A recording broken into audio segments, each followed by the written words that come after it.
2 dni temu natknęłam się w sieci na taką mądrą i ponadczasową sentencję. Lepiej dobrze zjeść, niż podobać się byle komu. Chwilę się nad nią zadumałam i pomyślałam, że zrobię tacę. Bo przecież jeść należy i dobrze, i ładnie, więc jeżeli taca Wam się podoba, to zapraszam na film. Należy zacząć od tego, żeby mieć tacę.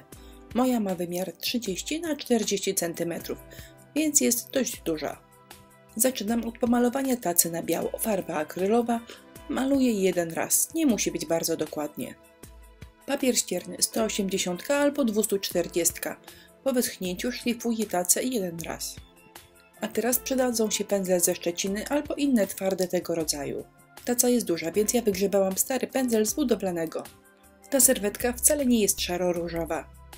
Już kiedyś się z nią męczyłam, więc od tego czasu dodaję trochę zielonego. To są 3 farby akrylowe, szary i 2 kolory zieleni. A teraz będzie technika suchego pędzla.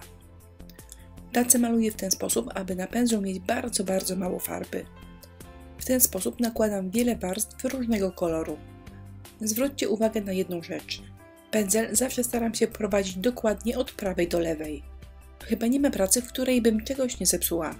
Tym razem złamałam pędzel. Nie da się ukryć, nadgorliwość gorsza od faszyzmu. Na szczęście pędzel jest krótszy, ale dalej działa. Pierwszą warstwę położyłam zbyt ciemną, teraz rozjaśniam ją białym kolorem. Drewno ma wyglądać na stare, więc dorobię mu trochę przetarć i sęków. Gdy podkład jest gotowy, maluję kreski. To będą moje podziały między deskami. To mają być stare i zniszczone deski, więc nic nie musi być dokładnie i równo. Jeżeli coś namalowałam krzywo albo nie tak jak chciałam, to po prostu rozcierałam farbę palcem. Ja miałam ochotę na dłuższą zabawę z drewnem, więc domalowałam takie niewielkie sęki. Aby praca nabrała głębi, skośnym pędzelkiem podcieniowałam brzegi oraz łączenia desek. To zawsze fajnie wygląda, a jeżeli coś nie wyjdzie, to i tak za chwilę przykleimy serwetki i zrobimy transfer. Stary wzór serwetki, w dodatku nie bardzo ją lubię, ponieważ mam wrażenie, że ma taką pikselozę. Ale do mojej tacy zarówno serwetka, jak i jej pikseloza pasują znakomicie. Jeżeli pozbędziemy się ze sterczących z zaróż habazi, to ten wzór nadaje się do wycięcia. Ale moje wrodzone lenistwo mi na to nie pozwala. Lepiej wydrzeć wszystko za pomocą pędzelka i wody. Kiedyś wyczytałam, że leniwi ludzie są bardziej kreatywni. To nieważne, czy to prawdziwe stwierdzenie, najważniejsze, że czuję się rozgrzeszona. Wokół róż zostawiłam spory margines szarej serwetki, ale mi to nie przeszkadza. Jak będzie wyglądało brzydko, to wszystko pochlapię szczoteczką do zębów, a na razie przyklejam. Przyda się teraz porządny klej z werniksem i szeroki pędzel. Jeżeli komuś przeszkadzają drobne zmarszczki, to taki duży wzór można przyklejać żelazkiem. Gdy klej wyschnie, uzupełniam elementy deski. Kolejnym krokiem będzie transfer, ale zanim przetransferuję wydruk, muszę wszystko porządnie zalakierować. To jest lakier akrylowy, matowy. Tego typu napisów jest w sieci mnóstwo. Wydrukowałam sobie 2 i nie wiedziałam, który wybrać. Napis jest wydrukowany na drukarce laserowej w odbiciu lustrzanym. Wzór wycinam z 0,5 cm marginesem. To jest transfer żel, czyli medium do przenoszenia wydruków laserowych. Bardzo lubię ten preparat, a w nowej formule jest po prostu genialny. Po pierwsze, smarujemy dokładnie miejsce, w które przykleimy obrazek.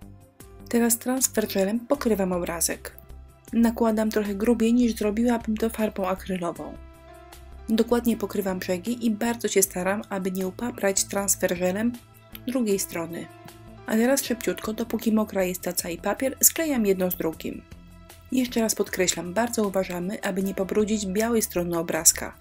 W miejscach, gdzie praca się pobrudziła, nie da się już skulać papieru. Wyciśnięty spod obrazka preparat wycieram i zabieram się za suszenie. Aby mieć pewność, że wszystko będzie super, suszę obrazek 3 razy.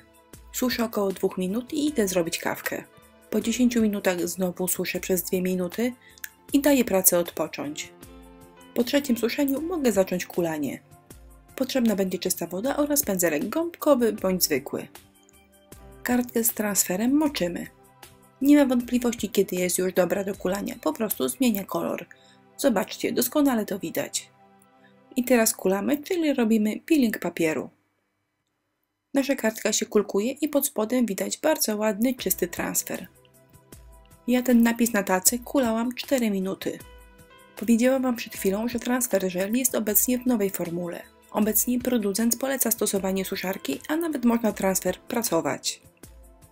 Prasujemy bez pary i oczywiście nie na farbie akrylowej. Ja prasowanie sprawdzałam na Bladeramie i powiem Wam, działa. Po 4 minutach kulania moja praca wygląda tak. Jak bardzo, bardzo się uprę, to zobaczę, gdzie się kończył transfer, ale u Was w kamerze nie widać. Po lakierowaniu granica transferu będzie niewidoczna. Już zbliżamy się do końca, ale jeszcze ostatnie delikatne poprawki, żeby praca wyglądała idealnie.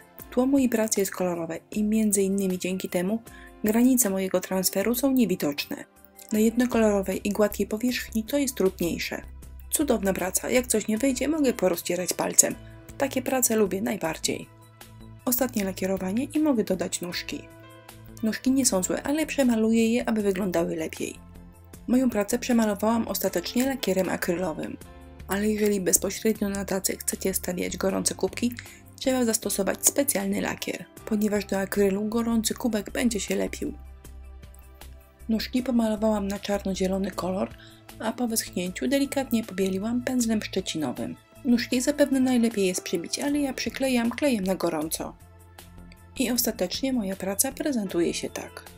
Bardzo dawno nie pokazywałam w filmach transferu. A to przecież taka fajna i szybka metoda przenoszenia wydruków. Ja transferowałam czarno-biały napis, ale kolorowe zdjęcia także się do tego nadają. Na koniec przypomnę, że obrazki do transferu muszą być wydrukowane na drukarce laserowej. Do wydruku używamy zwykłego papieru do ksero. A jeżeli na obrazku jest napis, musimy je wydrukować po odbiciu lustrzanym. Linki do użytych produktów zamieściłam w opisie filmu. Dziękuję za uwagę, zapraszam do naszego sklepu i na inspirello.pl.